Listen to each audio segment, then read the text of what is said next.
ರೀತಿ ಬಂದು ನಿಮ್ ವೋಟ್ ನಮ್ಗೆ ಕೊಡ್ಬೇಕು ಅಂತಾರೋ ರಿಕ್ವೆಸ್ಟ್ ಮಾಡ್ಕೊಳ್ತಾರೋ? ಸರ್ ಬರೀ ದುಡ್ಡಂದ್ರೆ ಹೆಂಗ್ ಸರ್? ನಾವೆಲ್ಲ ಹುಡುಗರು ಎಲ್ಲ ಸುಮಾರು ಜನ ಎಲ್ಲ ಇದ್ದೀವಿ, ನಮ್ಗೆಲ್ಲ ಏನಾದ್ರು ಸಾಯಂಕಾಲಕ್ಕೆ ಇಲ್ವಾ? ಪ್ರತಿನಿಧಿಯ ವೋಟ್ ಅನ್ನ ನಾವು ಯಾವ್ದು ಕ್ಷುಲ್ಲಕವಾಗಿರ್ತಕ್ಕಂಥ 5,000 ರೂಪಾಯಿಗೆ ಬಿರಿಯಾನಿ ಪ್ಯಾಕೆಟ್ಗೆ ಇನ್ನೊಂದು ಕೆಲವರು ಮಾರಾಟ ಮಾಡ್ಕೊಳ್ತಾ ಇದೀವಿ ಅಂತಂದ್ರೆ 4 ಜನ ಮಕ್ಕಳು ಹೋಗಿದ್ದಾರೆ. ನೀವು ಈ ದೇಶದಲ್ಲಿ ಇರ್ತಕ್ಕಂಥ ಎಲ್ಲಾ ಶೋಷಿತವರು ನನ್ನ ಮಕ್ಕಳು ಅಂತ ಹೇಳ್ಬಿಟ್ಟು ನೀವು ಹೋರಾಟ ಮಾಡ್ತಾ ಇದ್ದೀವಿ. ಈ ದೇಶವನ್ನು ಆಳ್ವಿಕೆ ಮಾಡ್ತಕ್ಕಂಥದ್ದು ಬ್ಯಾಲೆಟ್ ಬಾಕ್ಸ್ IJSG ಸರ್ಕಾರಿ ಕಾಲೇಜು ಹಾಗೂ ICD ಫೌಂಡೇಶನ್ ಸಂಯುಕ್ತಾಶ್ರಯದಲ್ಲಿ we the people of India doctor Baba Saheb Ambedkar ಅವರ ಜನ್ಮ ದಿನಾಚರಣೆಗೆ ಸಂಬಂಧಪಟ್ಟಂತೆ ಈ ಒಂದು ಕಾರ್ಯಕ್ರಮವನ್ನು ಆಯೋಜನೆ ಮಾಡಿ we the people of India ಎಷ್ಟು ಸೊಗಸಾಗಿರ್ತಕ್ಕಂಥದ್ದಲ್ವ? ಭಾರತದ ಪ್ರಜೆಗಳಾದ ನಾವು ಈಗಲೇ ಇದನ್ನ ಹೇಳಿದ್ವಿ, ಅದು ಪ್ರೇಮಲ್ ಆಫ್ ದಿ ಕಾನ್ಸ್ಟಿಟ್ಯೂಷನ್.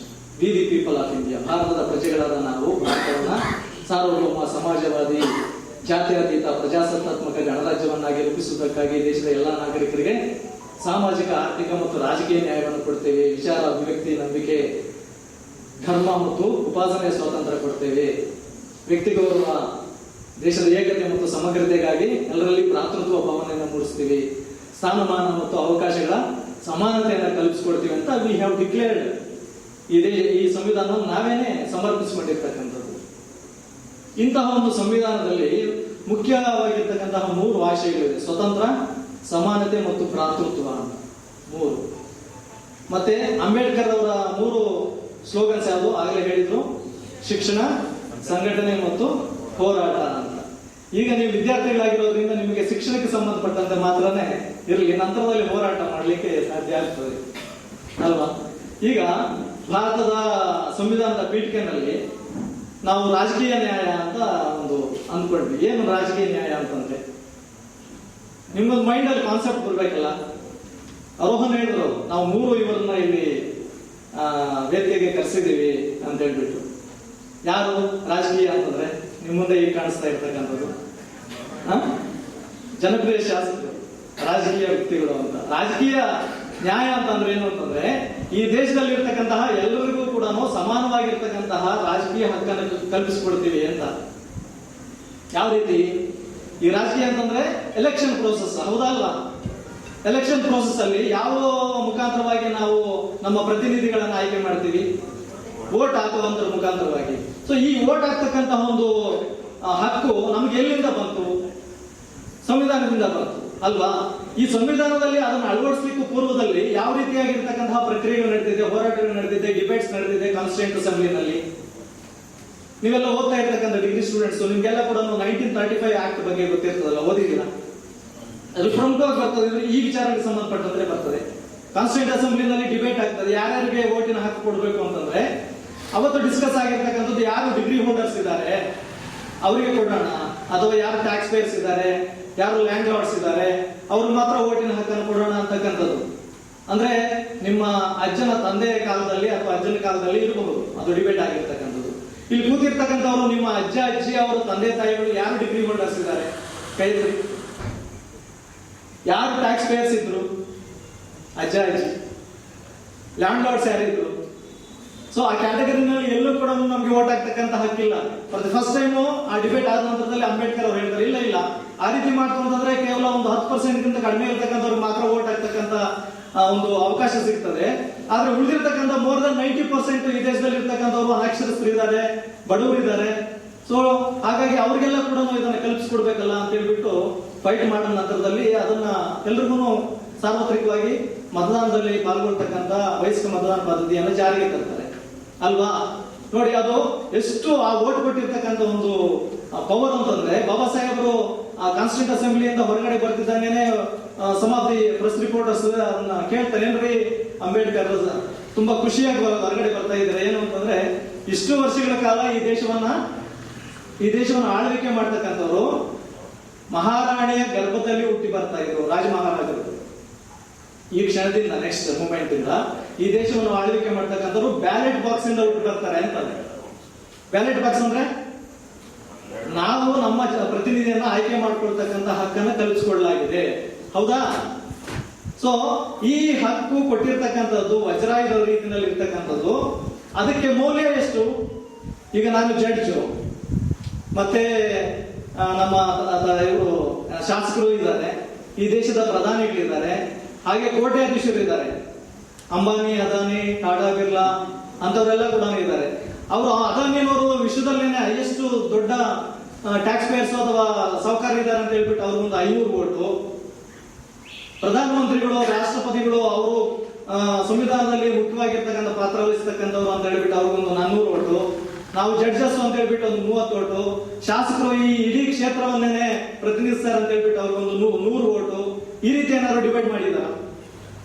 ಎಷ್ಟು ಕೊಟ್ಟಿದ್ದಾರೆ ಓಟು? ಎಲ್ಲರಿಗೂ ಒಂದೇ ಓಟು. ನಾನು ಹೋಗ್ತಕ್ಕಂಥ ಓಟಿನ ಮೌಲ್ಯ ಎಷ್ಟು? ಶಾಸಕರಾಗ್ತಕ್ಕಂಥ ಓಟಿನ ಮೌಲ್ಯ ಎಷ್ಟು? ಪ್ರಧಾನಮಂತ್ರಿಗಳಾಗ್ತಕ್ಕಂಥ ಓಟಿನ ಮೌಲ್ಯ ಎಷ್ಟು? ಒಂದು ಓಟಿಗೆ ಒಂದೇ ಮೌಲ್ಯ ಅಲ್ವಾ? ಆ ಒಂದು ಬ್ಯೂಟಿಫುಲ್ ಆಗಿ ಕೊಟ್ಟಿರ್ತಕ್ಕಂಥ ಇದ್ರದ್ದು ಯಾವ ರೀತಿ ಇರ್ತದೆ ಅಂತಂದ್ರೆ, ಈಗ ನಾವೇನಾದ್ರೂ ನಮ್ಮ ಕೆಲಸಗಳೇನಾದ್ರು ಬೇಕು ಅಂತಂದ್ರೆ ಶಾಸಕರು ಅನ್ಯತೆ ಭಾವಿಸಬಾರದು. ಇರೋ ಪ್ರಾಕ್ಟಿಕಲ್ ಹೇಳ್ತೀನಿ.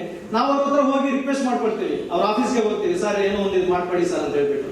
ಎಲೆಕ್ಷನ್ ಟೈಮ್ ನಲ್ಲಿ ರಿವರ್ಸ್ ಇರ್ತದೆ, ಅವ್ರು ನಮ್ಮ ಹತ್ರ ಬರ್ತಾರೆ, ಬಂದ್ಬಿಟ್ಟು ಈಗ ಸ್ವಲ್ಪ ಯಾವ್ದೋ ಟೆನ್ಷನ್ ಅಲ್ಲಿ ಇರ್ತಾರೆ ಅಂದ್ಕೊಳ್ಳಿ ಅವ್ರ ಆಫೀಸ್ ಅಲ್ಲಿ. ನೀವೇನೋ ಹೋಗಿ ಕೇಳಿದಾಗ ಏನ್ ಹೇಳ್ತಾರೆ, ಏಯ್ ಬರ್ರಿ ಆಮೇಲೆ ನೋಡೋಣ, ಆ ರೀತಿ ಇವ್ರು ಹೇಳೋದಿಲ್ಲ. ಬೇರೆ ಶಾಸಕರು ಯಾರಾದ್ರೂ ಬಂದಿರ್ಬೋದು. ಆದ್ರೆ ಎಲೆಕ್ಷನ್ ಟೈಮ್ ನಲ್ಲಿ ಆ ರೀತಿ ಬಂದು ಏಯ್ ನಿಮ್ ವೋಟ್ ನಮ್ಗೆ ಕೊಡ್ಬೇಕು ಅಂತಾರೋ ರಿಕ್ವೆಸ್ಟ್ ಮಾಡ್ಕೊಳ್ತಾರೋ? ರಿಕ್ವೆಸ್ಟ್ ಮಾಡ್ಕೊಳ್ತಾರೆ. ಅಂದ್ರೆ ಅಷ್ಟು ವಜ್ರಾಯುಧವಾಗಿರ್ತಕ್ಕಂಥ ಆಯುಧವನ್ನು ನಮ್ಗೆ ಕೈ ಕೊಟ್ಟಿದ್ದಾರೆ ಅಲ್ವಾ? ನಾವು ಎಷ್ಟು ಜನ ಎಷ್ಟು ಪ್ರಾಮಾಣಿಕವಾಗಿ ಅದನ್ನ ಚಲಾಯಿಸ್ತಾ ಇದ್ದೀವಾ? ಶಾಸಕರ ಎದುರುಗಡೆ ಇದ್ದಾರೆ ಅಂತ ಹೇಳ್ಬೇಡ್ರಿ. ಯಾವ್ಯಾವ್ದಕ್ಕೆಲ್ಲ ಚಲಾಯಿಸ್ತಾ ಇದ್ದಾರೆ ನೀವು ಕಣ್ಣಾಗಿ ಹಳ್ಳಿಗಳಲ್ಲೆಲ್ಲ, ಬೇರೆ ಕಡೆ ಎಲ್ಲ ಕೂಡ ಡಿಮ್ಯಾಂಡ್ ಮಾಡ್ತಾರೆ, ನಮಗೆ ಓಟ್ಗೆ ಇಷ್ಟು ಕೊಟ್ರೇನೆ ನಾವು ಓಟ್ ಹಾಕೋದು. ಇನ್ನೂ ಕೆಲವು ಪುಣ್ಯ ತುಂಬಿದ್ದಾರೆ, ಸರ್ ಬರೇ ದುಡ್ಡಾದ್ರೆ ಹೆಂಗ್ ಸರ್, ನಾವೆಲ್ಲ ಹುಡುಗರು ಎಲ್ಲ ಸುಮಾರು ಜನ ಎಲ್ಲ ಇದ್ದೀವಿ, ನಮ್ಗೆಲ್ಲ ಏನಾದ್ರು ಸಾಯಂಕಾಲಕ್ಕಿಲ್ವಾ ಅಲ್ವಾ? ಇನ್ನು ಕೆಲವರೆಲ್ಲ ಬಿರಿಯಾನಿ ಪಾಕೆಟ್ಸ್. ಸೊ ಅಂದ್ರೆ ಒಂದು ವಜ್ರಾಯುಧ ರೀತಿಯಲ್ಲಿ ಕೊಟ್ಟಿರ್ತಕ್ಕಂಥ ಒಂದು ಪ್ರಜಾಪ್ರತಿನಿಧಿಯ ಓಟನ್ನ ನಾವು ಯಾವ್ದು ಕ್ಷುಲ್ಲಕವಾಗಿರ್ತಕ್ಕಂಥ 5,000 ರೂಪಾಯಿಗೆ ಬಿರಿಯಾನಿ ಪಾಕೆಟ್ಗೆ ಇನ್ನೊಂದು ಕೆಲವರು ಮಾರಾಟ ಮಾಡ್ಕೊಳ್ತಾ ಇದೀವಿ ಅಂತಂದ್ರೆ, ಈ ಸಾಮಾಜಿಕ ಇದನ್ನು ರಾಜಕೀಯ ನ್ಯಾಯವನ್ನು ನಾವು ಪ್ರಾಮಾಣಿಕವಾಗಿ ಸಂವಿಧಾನದಲ್ಲಿ ಕೊಟ್ಟಿರೋ ರೀತಿಯಲ್ಲಿ ಚಲಾಯಿಸ್ತಾ ಇದೀವಾ? ಇಲ್ಲ ಅಲ್ವಾ? ಅದಕ್ಕೆ ಅಂಬೇಡ್ಕರ್ ಅಂತಾರೆ ಏನು ಅಂತಂದ್ರೆ, ಓಟ್ ಅಂದ್ರೆ ಏನು ಅಂತಾರೆ. ಓಟ್ ಅಂದ್ರೆ ನನ್ನ ಪ್ರಕಾರವಾಗಿ 5,000 ರೂಪಾಯಿ ದುಡ್ಡು, ಒಂದು ಬಿರಿಯಾನಿ ಪ್ಯಾಕೆಟ್, ಒಂದು ಫುಲ್ ಬಾಟ್ಲು ಅಲ್ವಾ? ಅಂಬೇಡ್ಕರ್ ಹೇಳ್ತಾರೆ ಅದಲ್ಲ ಅಂತಾರೆ. ಇನ್ನೇನು? ಓಟೆಂದರೆ ಗರಿಗರಿಯ ನೋಟು ಅಲ್ಲವೋ, ಓಟೆಂದರೆ ಚೀಪ್ ಲಿಕ್ಕರ್ ಬಾಟಲ್ ಅಲ್ಲವೋ, ಓಟೆಂದರೆ ಬಿರಿಯಾನಿ ಪ್ಯಾಕೆಟ್ ಅಲ್ಲವೋ, ಓಟೆಂದರೆ ಕಂಪ್ಯೂಟರ್ ಬಟನ್ ಅಲ್ಲವೋ, ಓಟೆಂದರೆ ನೀ ಹೆತ್ತ ಮಗುವಿನಂತೆಯೋ, ಓಟೆಂದರೆ ನಿನ್ನ ಹೆತ್ತ ತಾಯಿಯಂತೆಯೋ, ಅದ ಮಾರಿಕೊಂಡು ತಲೆ ಹಿಡುಕ ಆಗಬೇಡವೋ, ಓಟೆಂದರೆ ಗರಿಗರಿಯ ಓಟೆಂದರೆ ಚೀಪ್ ಲಿಕ್ಕರ್ ಬಾಟಲ್ ಅಲ್ಲವೋ. V the people of India ಒಬ್ಬನು ಹೇಳಿದ್ರು, ಫ್ಯೂಚರ್ ನಿಮ್ಮ ಕೈನಲ್ಲಿ ಇರ್ತಕ್ಕಂಥದ್ದು, ನೀವು ಯಾರು ಬೇಕಾದ್ರೂ ಬದಲಾವಣೆ ಮಾಡ್ಲಿಕ್ಕೆ ಆಗ್ತದೆ.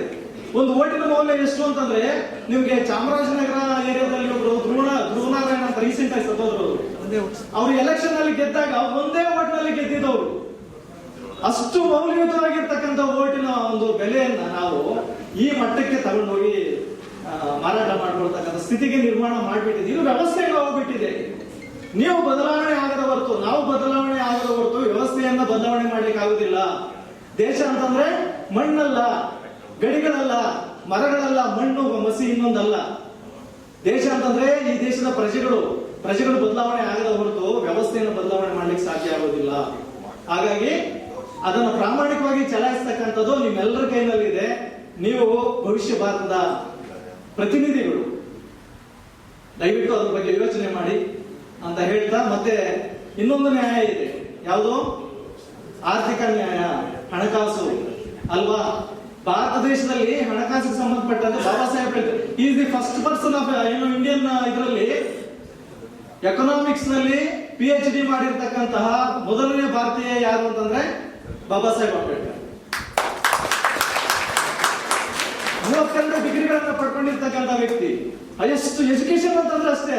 ಆಗ ಹೇಳಿದ್ರಲ್ಲ, ಸಿಂಬಲ್ ಆಫ್ ನಾಲೆಡ್ಜ್. ಪ್ರಪಂಚದಲ್ಲಿ ಫಸ್ಟ್ ಸ್ಟ್ಯಾಚ್ಯೂ ಯಾವುದು? Liberty, statue of liberty. ಆದ್ರೆ ಅಂಬೇಡ್ಕರ್ ಅವರ ಸ್ಟ್ಯಾಚ್ಯೂನು statue of equality, statue of equality. ಹಾಗಾಗಿ ಬಾಬಾ ಸಾಹೇಬ್ ಅಂತಂದ್ರೆ ನಮ್ ಕಣ್ಣು ಮುಂದೆ ಎಲ್ಲ ಬಂದ್ಬಿಡ್ತದೆ, ಏನಿಲ್ಲ. ಇವತ್ತಿನ ದೇಶದಲ್ಲಿ ಇವಾಗ ನಮ್ಮ ರಿಸರ್ವ್ ಬ್ಯಾಂಕ್ ಇದೆಯಲ್ಲ, ಸೊ ಅದಕ್ಕೆ ಮೂಲ ಕಾರಣಕರ್ತರು ಯಾರು? ಬಾಬಾ ಸಾಹೇಬ್ ಅಂಬೇಡ್ಕರ್ ಅವರು. ಎಕನಾಮಿಕ್ಸ್ ನಲ್ಲಿ ಪ್ರಾಬ್ಲಮ್ ಆಫ್ ರುಪಿ ಅಂತಕ್ಕಂಥ ಸಬ್ಜೆಕ್ಟ್ ಮೇಲೆ ಥೀಸಿಸ್ ಬರೆದಿರ್ತಕ್ಕಂಥ ವ್ಯಕ್ತಿ.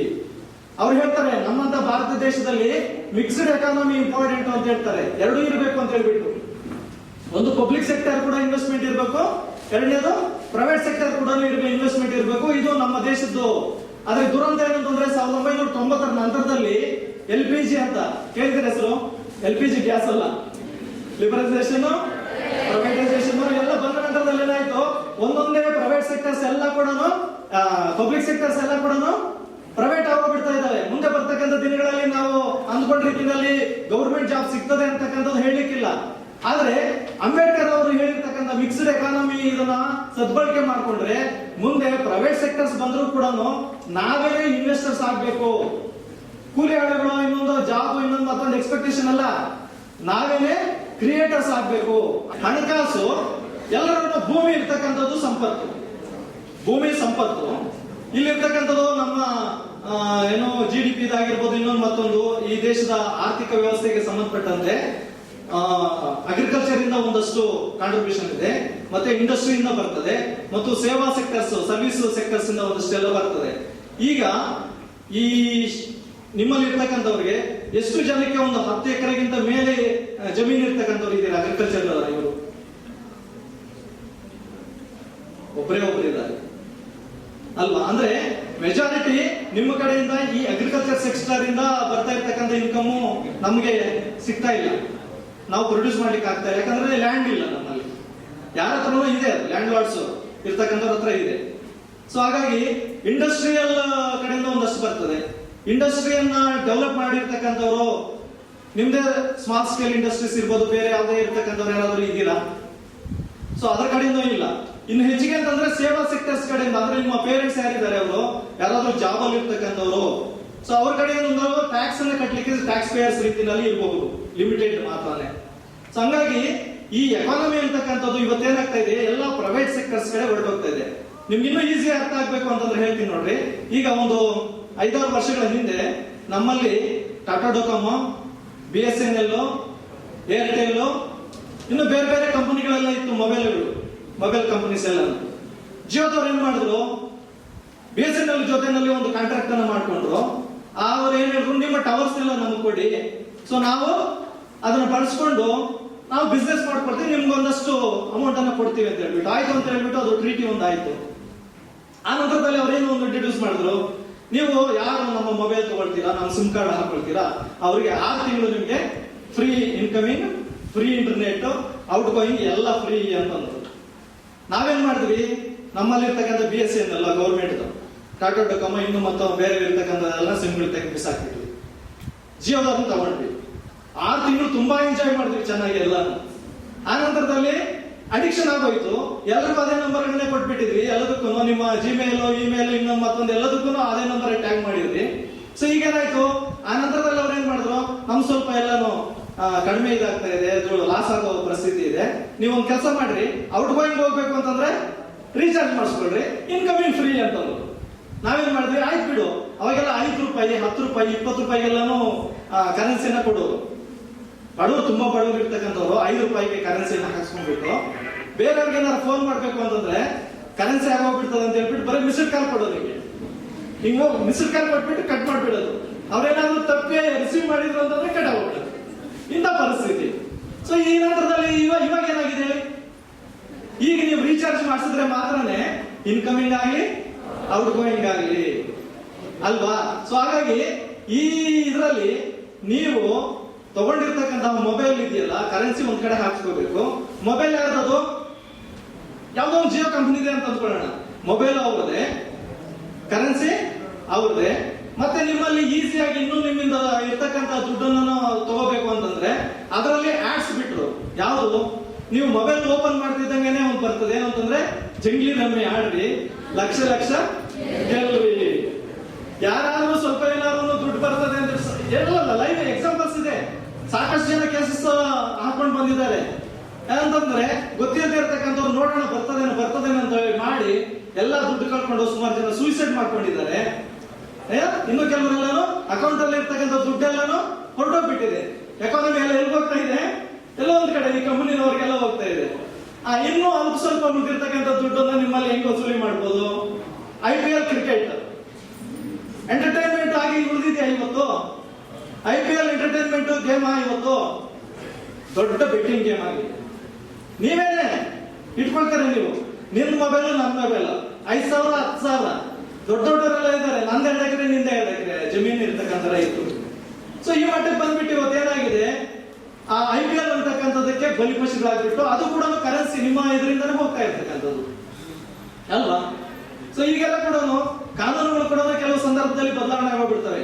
ಹೆಂಗೆ ಈಗ ಹಿಂದೆ land reforms act, land revenue act, ಮತ್ತೆ ಲ್ಯಾಂಡ್ ಸೀಲಿಂಗ್ ಆಕ್ಟ್, ಇವೆಲ್ಲ ಕೂಡ ರಿಸ್ಟ್ರಿಕ್ಷನ್ ಕೆಲವಿತ್ತು. ಅಗ್ರಿಕಲ್ಚರ್ ಲ್ಯಾಂಡ್ ಪರ್ಚೇಸ್ ಮಾಡ್ಬೇಕು ಅಂತಂದ್ರೆ ಕೇವಲ ಅಗ್ರಿಕಲ್ಚರ್ ಫ್ಯಾಮಿಲಿನವ್ರು ಮಾತ್ರ ಅಂತ. ನಂತರದಲ್ಲಿ ಅದನ್ನು ಅಮೆಂಡ್ಮೆಂಟ್ ಮಾಡಿ ಯಾರು ಬೇಕಾದ್ರೂ ಪರ್ಚೇಸ್ ಮಾಡ್ಬೋದು ಅಂತಂದ್ರು. ಈಗ ಎಲ್ಲ ಕೂಡ ಬೆಂಗಳೂರಿನಲ್ಲಿ ಇರ್ತಕ್ಕಂಥವ್ರು ದೊಡ್ಡ ದೊಡ್ಡ ಲ್ಯಾಂಡ್ ಲಾರ್ಡ್ಸ್ ಎಲ್ಲ ಕೂಡ ಇಲ್ಲಿ ನಮ್ಮಲ್ಲಿ ಇರ್ತಕ್ಕಂಥ ಪ್ರಾಪರ್ಟಿ ಪರ್ಚೇಸ್ ಮಾಡ್ಲಿಕ್ಕೆ ಬರ್ತಾರೆ. ಈಗ ಅಗ್ರಿಕಲ್ಚರ್ ಪ್ರಾಪರ್ಟಿ ರೈತ ಕೊಂಡ್ಕೋಬೇಕು ಅಂತಂದ್ರೆ 1 ಎಕರೆಗೆ ಒಂದು 20 ಲಕ್ಷ ಅಂತ ಅಂದ್ಕೊಂಡ್ರೆ, ಅವರು ಇರ್ತಕ್ಕಂಥ ರಿಯಲ್ ಎಸ್ಟೇಟ್ ಅಥವಾ ಮಲ್ಟಿನೇಷನಲ್ ಕಂಪನೀಸ್ ಅವರು ಇರ್ತಕ್ಕಂಥ ದುಡ್ಡು 40 ಲಕ್ಷ ಕೊಡ್ತೀವಿ ನಾವು ಅಂತಾರೆ. ಯಾರು ಮಾರಾಟ ಮಾಡ್ತೀರಾ ನೀವು? 40 ಲಕ್ಷ ಯಾರಿಗೆ ಕೊಡ್ತೀರಾ ಅವ್ರು ಮಾರಾಟ ಮಾಡ್ತಾರೆ.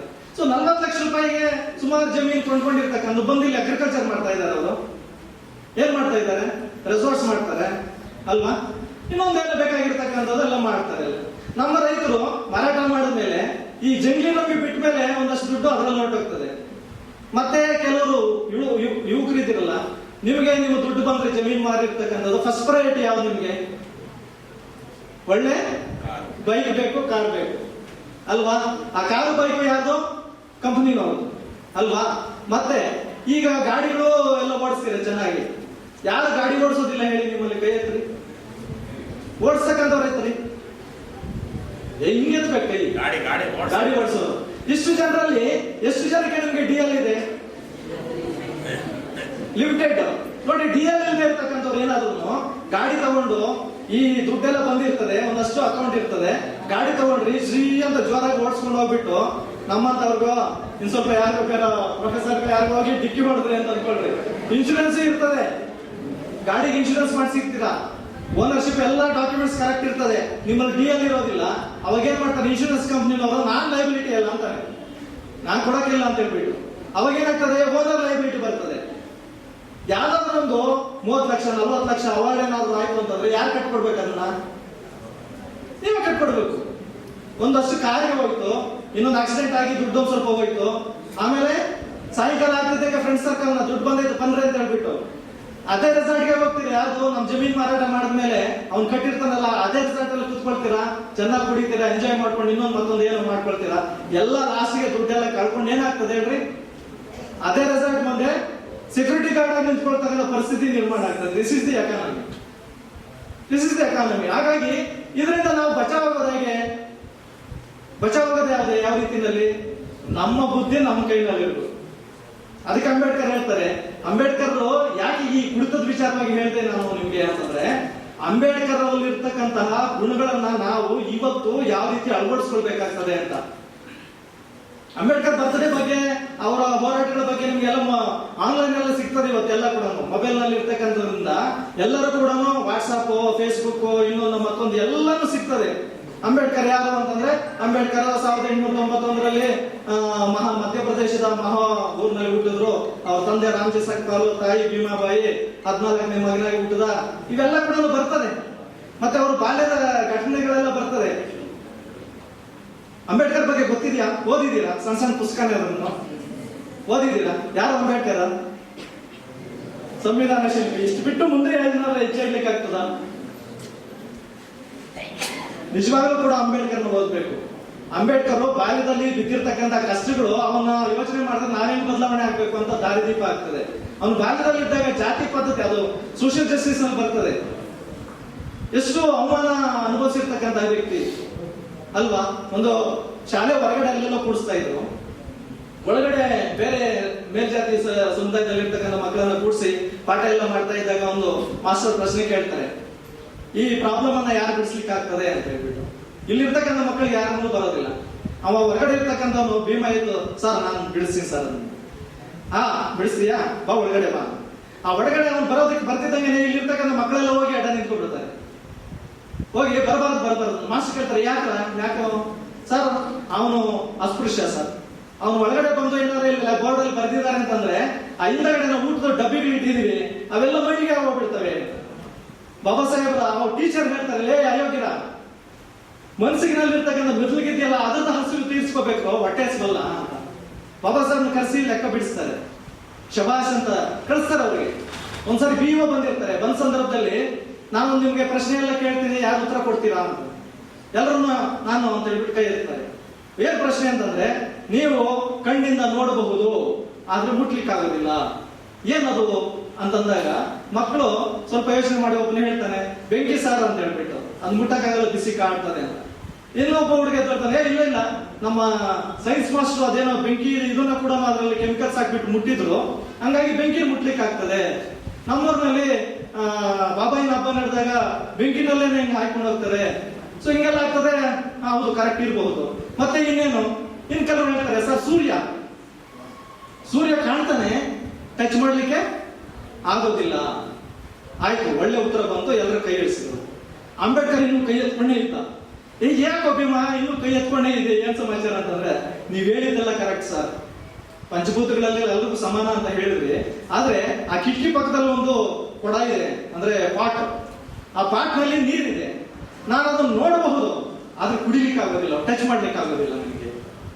ಯಾಕೆ? ಬಿಕಾಸ್ ಆಫ್ ಅನ್ಟಚಬಿಲಿಟಿ, ಜಾತಿಯ ಇದು ದೌರ್ಜನ್ಯ ಅಂತಕ್ಕಂಥದ್ದು ಮನಸ್ಸುಗಳು ನನ್ನನ್ನು ನೀರು ಕುಡಿಲಿಕ್ಕೂ ಬಿಡ್ತಾ ಇಲ್ಲ ಇಲ್ಲಿ. ಸೊ ಈ ಆಕ್ರೋಶಗಳನ್ನು ನಾವು ಅಂಬೇಡ್ಕರ್ ಯಾವತ್ತೂ ಕೂಡ ಯಾರ ಮೇಲೆ ತೀರ್ಸ್ಕೊಳಕ್ ಹೋಗಿಲ್ಲ. ಆ ಆಕ್ರೋಶವನ್ನ ಆಯುಧವಾಗಿ ಬಳಸ್ಕೊಂಡು ಜ್ಞಾನ ಬೆಳೆಸ್ಕೊಳ್ಳೋದಕ್ಕೆ ಶುರು ಮಾಡೋದು. ನಾನು ಓದ್ಬೇಕು ಅಂತ ಹೇಳ್ಬಿಟ್ಟು ಅಂಬೇಡ್ಕರ್ ಅವರು ಈ ಕಾನ್ಸ್ಟಿಟ್ಯೂಂಟ್ ಅಸೆಂಬ್ಲಿ ಇದು ಕಾನ್ಸ್ಟಿಟ್ಯೂಷನ್ ಇದರಲ್ಲಿ ಡ್ರಾಫ್ಟಿಂಗ್ ಕಮಿಟಿ ಸಂದರ್ಭದಲ್ಲಿ ಸುಮಾರು 18 ಗಂಟೆಗಳ ಕಾಲ ಓದೋದು ಬರೆಯೋದು ಎಲ್ಲ ಮಾಡ್ತಾ ಇರ್ತಾರೆ. ಫಾರಿನ್ಗೆಲ್ಲ ಹೋಗ್ತಾರೆ. ಫಾರಿನ್ ನಲ್ಲಿ ಸ್ಟಡಿ ಮಾಡ್ಲಿಕ್ಕೆ ಹೋದ ಸಂದರ್ಭದಲ್ಲಿ ಸಯಾಜಿರಾವ್ ಗಾಯಕ್ವಾಡ್ ಬರೋಡದ ಸಂಸ್ಥಾನದ ಮಹಾರಾಜರು ಅವ್ರನ್ನ ಸ್ಕಾಲರ್ಶಿಪ್ ಕಳಿಸಿರ್ತಾರೆ. ಅಲ್ಲಿ ಹೋದ ಸಂದರ್ಭದಲ್ಲಿ ನೋಡೋದಕ್ಕೆ ಚೆನ್ನಾಗಿರ್ತಾನೆ. ಸುಮಾರು ಜನ ಬಿಳಿ ಹುಡುಗಿರೆಲ್ಲ ಕೂಡ ಹಿಂದೆ ಬೀಳ್ತಾರೆ. ನೋಡೋದಕ್ಕೆ ಚೆನ್ನಾಗಿದ್ಯಾ, ನಾನು ಲವ್ ಮಾಡ್ತೀನಿ ಹಾಗೆ ಅಂತ ಹೇಳ್ಬಿಟ್ಟು ಬಾಬಾ ಸಾಹೇಬ್ರು ಹೇಳ್ತಾರೆ, ನಾನು ಇಲ್ಲಿ ಬಂದಿರ್ತಕ್ಕಂಥದ್ದು ನಿಮ್ಮ ಜೊತೆನಲ್ಲಿ ಚಕ್ಕಂದ ಆಡೋದಕ್ಕಲ್ಲ, ನನ್ನ ಜವಾಬ್ದಾರಿಗಳು ಜಾಸ್ತಿ ಇದೆ.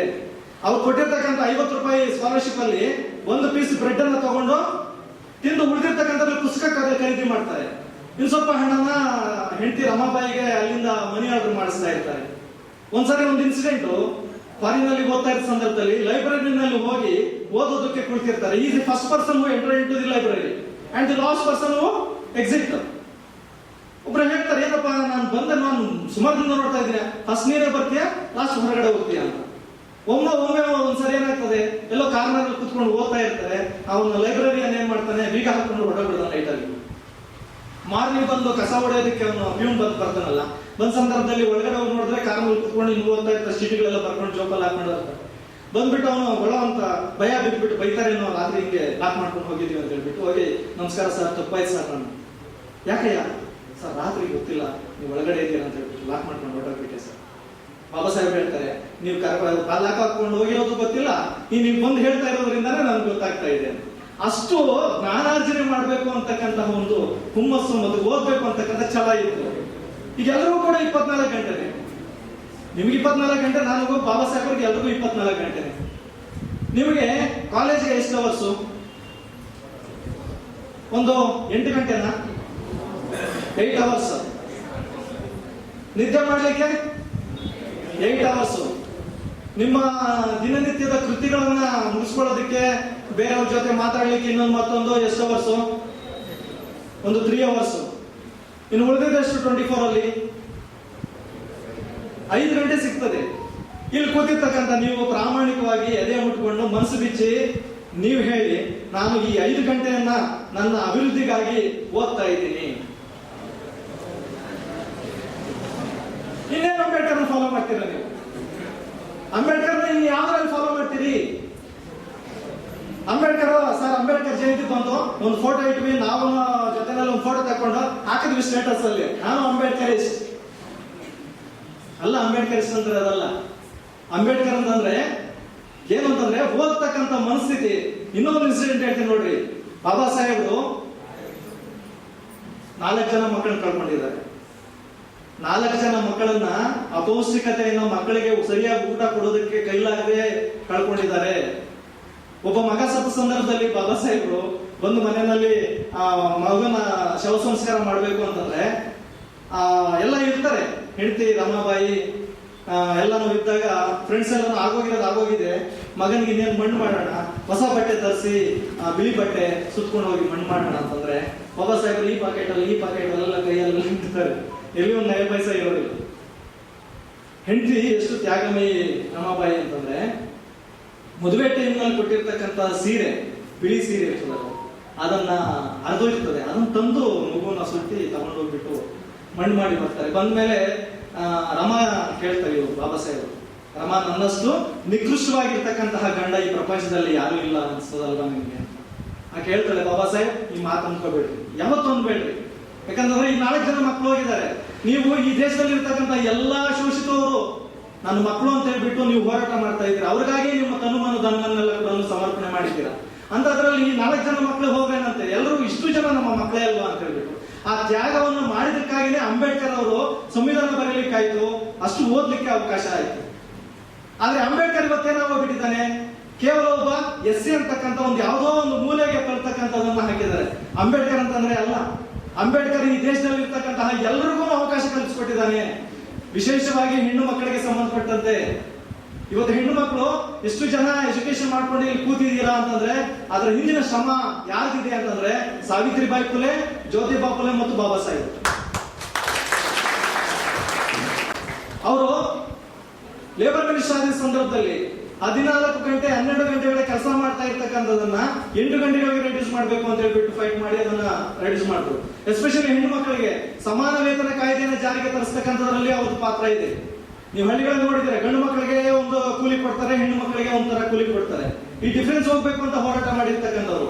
ಮತ್ತೆ ಕೆಲ್ಸಕ್ಕೆ ಹೋಗಿರ್ತಕ್ಕಂಥ ಹೆಣ್ಣು ಮಕ್ಕಳಿಗೆ ಅವರು ಪ್ರಸವದ ಸಂದರ್ಭದಲ್ಲಿ, ಬಾಣಂತಿಯಾದ ಸಂದರ್ಭದಲ್ಲಿ ಅವರಿಗೆ ಏನೋ ಸ್ಯಾಲರಿ ಜೊತೆನಲ್ಲಿ ಲೀವ್ ಕೊಡ್ಬೇಕು ಅಂತ ಹೇಳ್ಬಿಟ್ಟು ಅದನ್ನೆಲ್ಲ ಕಾನೂನುಗಳು ಜಾರಿಗೆ ತಂದಿರ್ತಕ್ಕಂಥದ್ದು. ಸೊ ಹಾಗಾಗಿ ಅಂಬೇಡ್ಕರ್ ಅಂತಂದ್ರೆ ಮಾತೃ ಹೃದಯ. ಹಿಂದೂ ಕೋಡ್ ಬಿಲ್ ಬಗ್ಗೆ ಓದಿದ್ದೀರಾ?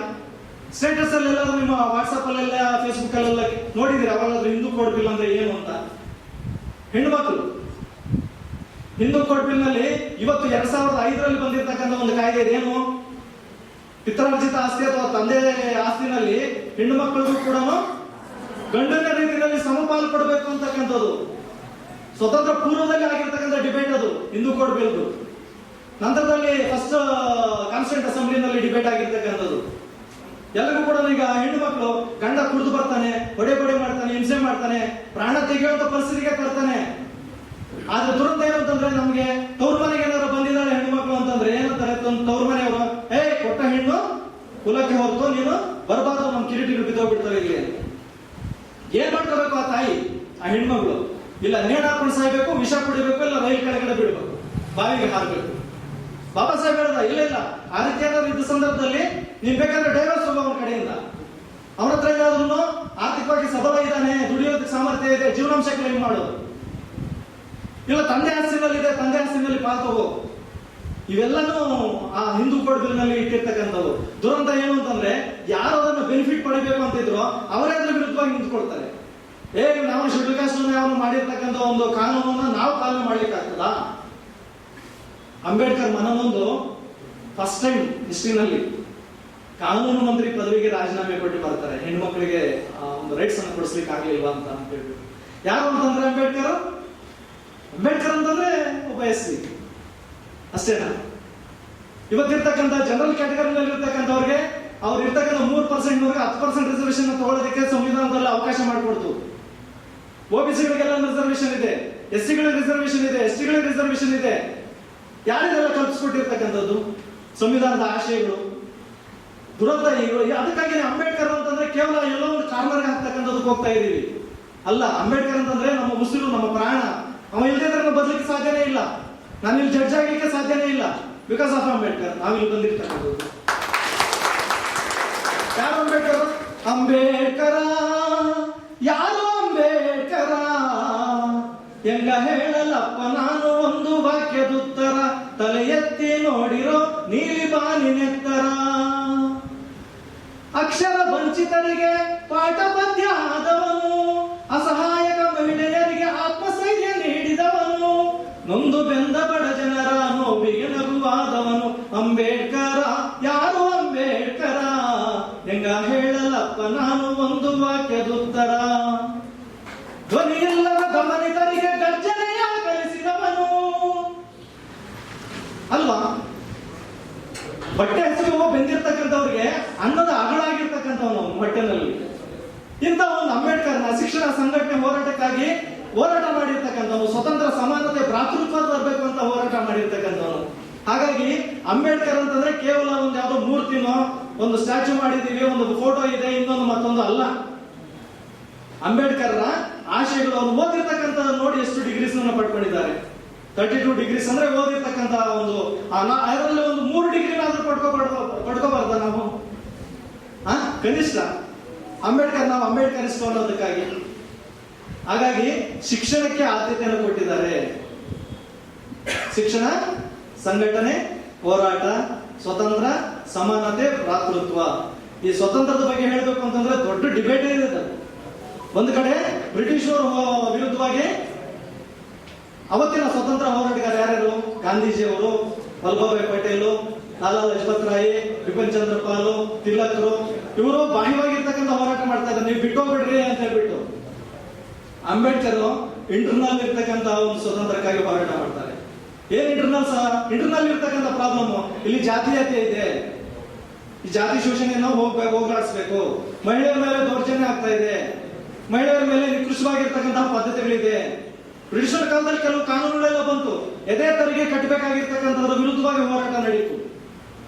ಈಗ ರಾಜಾರಾಮ್ ಮೋಹನ್ ರಾಯ್ ಅಂತಂದ್ರೆ ನಿಮ್ಗೆ ನೆನಪು ಬರ್ತಕ್ಕಂಥದ್ದು ಕಾಯ್ದೆ ಯಾವುದು? ಏನಮ್ಮ ಬರೀ ಪುಸ್ತಕದಲ್ಲಿ ಮೊಬೈಲ್ ಇಟ್ಕೊಂಡ್ಬಿಟ್ಟು ಬೆಳಗ್ಗೆ ಇಟ್ಕೊಂಡ್ಬಿಟ್ರೆ ಸಂಜೆವರೆಗೂ ಬರೀ ಮೊಬೈಲ್ ನೋಡ್ಕೊಂಡಿರೋದಾ, ಚಾಟಿಂಗ್ ಮಾಡೋದಾ? ಈ ದೇಶದಲ್ಲಿ ಹೆಣ್ಣು ಮಕ್ಕಳನ್ನ ಗಂಡ ಸತ್ರೆ ಅಂತ ಹೇಳ್ಬಿಟ್ಟು ತಗೊಂಡೋಗ್ಬಿಟ್ಟು ಬೆಂಕಿನಲ್ಲಿ ಹಾಕ್ತಾ ಇದ್ರು, ಸುಡ್ತಾ ಇದ್ರು. ಯಾವ್ದದು? ಸತಿ ಸಹಗಮನ ಪದ್ಧತಿ ನಿಷೇಧ ಕಾಯ್ದೆ ಜಾರಿಗೆ ತಂದು ಅಲ್ವಾ? ಹೆಣ್ಣು ಮಕ್ಕಳಿಗೆ ಬಾಲ್ಯ ವಿವಾಹ ನಿಷೇಧ ಕಾಯ್ದೆ ಆಗಿರ್ಬೋದು, ವರದಕ್ಷಿಣೆ ನಿಷೇಧ ಕಾಯ್ದೆ ಆಗಿರ್ಬೋದು. ಸೊ ಇವೆಲ್ಲ ಕೂಡ ಈ ಒಂದು ಸಂವಿಧಾನದ ಆಶಯದ ಅಡಿಯಲ್ಲಿ ಬಂದಿರತಕ್ಕಂಥವು. ಇವತ್ತು ಸಿದ್ದರಾಮಯ್ಯ ಸರ್ಕಾರದಲ್ಲಿ ಹೆಣ್ಣು ಮಕ್ಕಳಿಗೆ ಉಚಿತವಾಗಿ ಬಸ್ಸಲ್ಲಿ ಓಡಾಡಲಿಕ್ಕೆ ಪಂಚ ಗ್ಯಾರಂಟಿಗಳು ಎಲ್ಲಿಂದ ಬಂತದ್ದು? ಸಂವಿಧಾನದ ಆಶಯಗಳು ಅಲ್ವಾ? ಹಾಗಾಗಿ ಈ ಸಂವಿಧಾನವನ್ನು ಉಳಿದ್ರೆ ಮಾತ್ರ ನಾವೆಲ್ಲ ಉಳಿಲಿಕ್ಕೆ ಸಾಧ್ಯ ಆಗ್ತದೆ. ಸಂವಿಧಾನ ಹೊರಟಾಯ್ತು ಏನಾಗ್ತದೆ? ನೀನು ಅಸ್ಪೃಶ್ಯ ಏನ್ ಕೆಲಸ ಮಾಡ್ಬೇಕು ಅದನ್ನ ಮಾಡ್ಕೊಂಡಿರೋದು. ನೀನ್ ಹೆಣ್ಮಕ್ಳು ಮನೆಯಿಂದ ಹೊರಗಡೆ ಹೆಜ್ಜೆ ಎತ್ತಿದೆ ಅಂತಂದ್ರೆ ಕಾಲ್ ಕತ್ತರಿಸ್ಬಿಡ್ತೀನಿ, ನೀನ್ ಕೆಲಸ ಮಾಡ್ಕೊಂಡು ಒಳಗಡೆ ಇರು. ಹೆಸರು ಹೇಳ್ತೀವಿ, ಎಲ್ಲಿ ಸ್ತ್ರೀಯರು ಪೂಜೆಗೆ ಅಲ್ಲೆಲ್ಲ ದೇವತೆಗಳೆಲ್ಲನೂ ಇರ್ತಾರೆ, ಎಲ್ಲ ಕರೆಕ್ಟ್. ಆದ್ರೆ ಪ್ರಾಕ್ಟಿಕಲ್ ಆಗಿ ಎಷ್ಟು ಜನರಿಗೆ ನಿಮ್ಮ ಅಜ್ಜಿಯರ ಹೆಸರಿನಲ್ಲಿ ಆಸ್ತಿಗಳಿದೆ ಹೇಳಿ? ನಿಮ್ಮ ತಾಯಿಯಂದ್ರು ಯಾರು ಕೆಲಸಕ್ಕೆ ಹೋಗ್ತಾ ಇರ್ತಕ್ಕಂಥ ಸಂಪಾದನೆ ಮಾಡಿರ್ತಕ್ಕಂಥ ಕಂಪ್ಲೀಟ್ ಅಮೌಂಟ್ ಅವ್ರ ಅಕೌಂಟ್ ಅಲ್ಲೇ ಇರ್ತದೆ ಅಂತಕ್ಕಂಥವ್ರು ಎಷ್ಟು ಜನ ಇದ್ದಾರೆ ಹೇಳಿ? ಇವತ್ತಿಗೂ ನಡೀತಾ ಇದೆ, ಸೃಷ್ಟಿಗಳು ನಡೀತಾ ಇದೆ. ಹಾಗಾಗಿ ಇದನ್ನೆಲ್ಲ ಕೂಡ ಸಮಗ್ರವಾಗಿ ಬದಲಾವಣೆ ಆಗಬೇಕು ಅಂತಂದ್ರೆ ಏನಾಗಬೇಕು? ಸಂವಿಧಾನ ಉಳಿಬೇಕು. ಸಂವಿಧಾನ ಉಳಿದ್ರೆ ಮಾತ್ರನೇ ವ್ಯವಸ್ಥೆ ಉಳಿಲಿಕ್ಕೆ ಸಾಧ್ಯ ಆಗ್ತದೆ, ಸಂವಿಧಾನದ ಆಶಯಗಳು ಉಳಿಲಿಕ್ಕೆ ಸಾಧ್ಯ ಆಗ್ತದೆ. ವ್ಯಕ್ತಿ ಗೌರವ, ದೇಶದ ಏಕತೆ, ಸಮಗ್ರತೆ, ಭ್ರಾತೃತ್ವ ಭಾವನೆ. This is important. ಭ್ರಾತೃತ್ವ ಭಾವನೆ ಅಂದ್ರೇನು? ನೀನು ನಾನು ಅಣ್ಣ ತಮ್ಮಂದ ರೀತಿಯಲ್ಲಿ ಈ ದೇಶದಲ್ಲಿ ಹುಟ್ಟಿದ್ವಿ, ಹಿಂಗೆ ಬದುಕೊಂಡು ಹೋಗ್ತೀವಿ ಅಂತ ನಿಮ್ಮ ಮೈಂಡ್ ಅಲ್ಲಿ ವಿಷ ಬೀಚೋದಕ್ಕೆ ಎಷ್ಟು ಬೇಕು?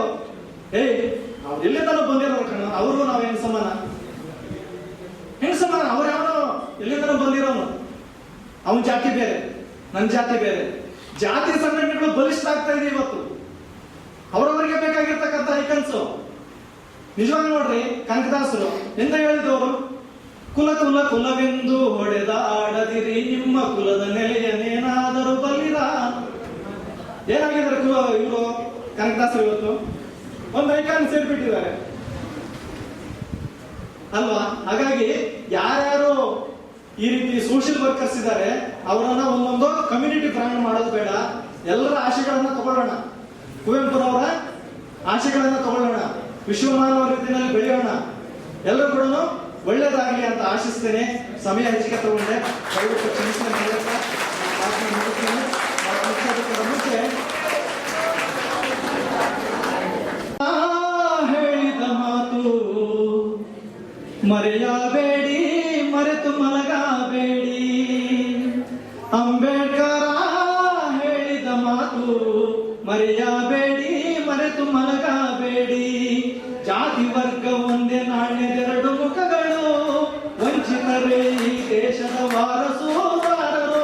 ಅಂಬೇಡ್ಕರ ಹೇಳಿದ ಮಾತು ಮರೆಯಬೇಡಿ, ಮರೆತು ಮಲಗಬೇಡಿ.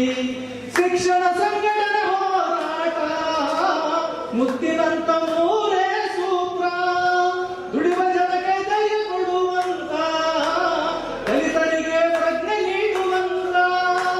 ಇದುವೇ ಓದು, ಇದುವೇ ಬರಹ, ಇದುವೇ ಓದು, ಇದುವೇ ಬರಹ, ಇದುವೇ ಸ್ವಾಭಿಮಾನವೆಂದ ಅಂಬೇಡ್ಕರ ಹೇಳಿದ ಮಾತು ಮರೆಯಬೇಡಿ, ಮರೆತು ಮಲಗಬೇಡಿ.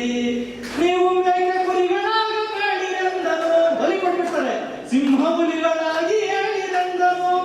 ನಾನು ನಡೆಸಿಕೊಂಡು ಬಂದ ಹೋರಾಟ ನಿಮ್ಮ ಕೈಗೆ ಕೊಟ್ಟಿರುವೇನೆಂದನು. ತಾಕತ್ತಿದ್ರೆ ಮುಂದಕ್ಕೆ ನಡೆಸಿರೆಂದನು, ಹಿಂದಕ್ಕೆ ತಳ್ಳಬೇಡಿರೆಂದನು. ಸಂಧಾನಕ್ಕೆ ಶರಣಾಗದೆ ಹೋರಾಟ ಕೆಲವುವಾಗದೆ ಸಂಘರ್ಷ ಮಾಡಿರಿ ಎಂದನು. ಅಂದ ಅಂಬೇಡ್ಕರ ಹೇಳಿದ ಮಾತು ಮರೆಯಬೇಡಿ,